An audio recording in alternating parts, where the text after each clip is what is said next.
কিন্তু এই স্ত্রী সন্তান একদিন কানে ধরে নাহলে ঘাড়ে ধরে বাড়ির থেকে বের করে দিল যে তুমি আমার জন্য কিছুই করো নাই। ছেলে বলে ফেলাবে তুমি আমার জন্য কিছুই করো নাই, অথচ এই সন্তানের জন্য আপনি কত কিছু না করছেন। বাটপারি, চিটারি, টাউটারি, ধোঁকাবাজি, মিথ্যে কথা, মানে সুদ, ঘুষ, যত ধরনের অপকর্ম সন্তান এবং স্ত্রীর মুখের দিকে চাইয়ে করছেন। কিন্তু তারাই এক সময় আপনাকে অপমান অপদস্থ করবে, বেয়াজ্জতি করবে। তখন আপনার মনে পড়বে, হায় রে, কার জন্য কি করলাম। আর স্ত্রীগণ, আপনারাও একটা জিনিস মনে রাখবেন, আপনারা সন্তানের মোহমায়ায় পড়ে অনেক সময় স্বামীদের সাথে দুর্ব্যবহার, দুরাচরণ করেন। এগুলো আপনাদের বিষয় না। তার কারণ কি জানেন?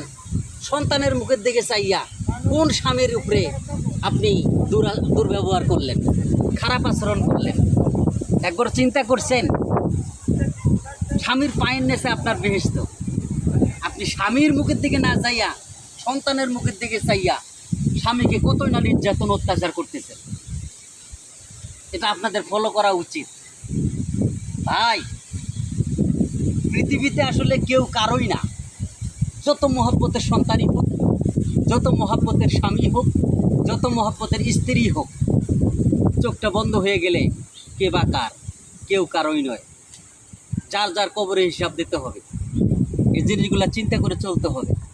স্ত্রীগণ, একটা জিনিস মনে রাখবেন, আপনার ব্যবহারে স্বামী রাগান্বিত হইয়া আপনাকে না মাইরা ঘরের সুকেশ, আলনা, খাট এগুলো ভাঙে। রাগের ছুটি আপনাকে মারে না। কেন মারে না জানেন? আপনাকে জান মন প্রাণ দিয়ে ভালোবাসে, এই জন্য আপনার গায়ে হাত দিতে চায় না। তারপর আপনারা বুঝেন না, যখন অতিরিক্ত করে ফেলান তখন স্বামীর আর কিছু করার থাকে না।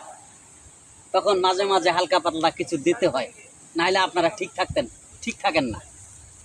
কিন্তু কোনো স্বামী চায় না তার স্ত্রীর গায়ে হাত তুলো, স্ত্রীকে অপমান অপদস্থ করো, এটা চায় না। কিন্তু যখন ধৈর্য সীমারেখা পার হয়ে যায় তখন এই কাজগুলো করতে বাধ্য হয়। তা আমার কথা ভাষায় যদি আপনারা কোনো ভুল ত্রুটি পেয়ে থাকেন, আল্লাহর রাস্তে ক্ষমা করে দিবেন।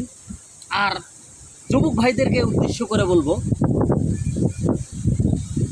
সেটা হচ্ছে মা বাবার সাথে সুন্দর আচরণ করবেন, সঠিক ব্যবহার করবেন। তার কারণ কি জানেন?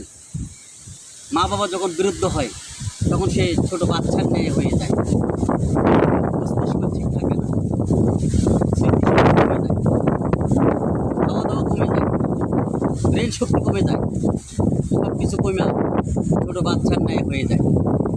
এই জন্য ছোট বাচ্চাদের মতো ভালোবাসতে হবে মা এবং বাবাকে।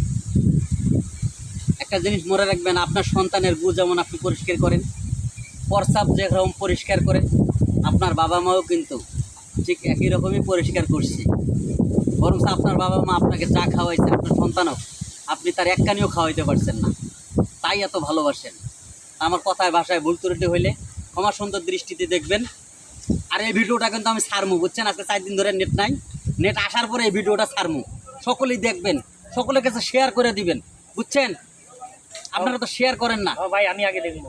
আপনি শেয়ার করে দিবেন? হ্যাঁ দেব। কেন ভাই শেয়ার করবেন আমার ভিডিওটা? কইলেন যে আচ্ছা ঠিক আছে, করেন। আসসালামু আলাইকুম।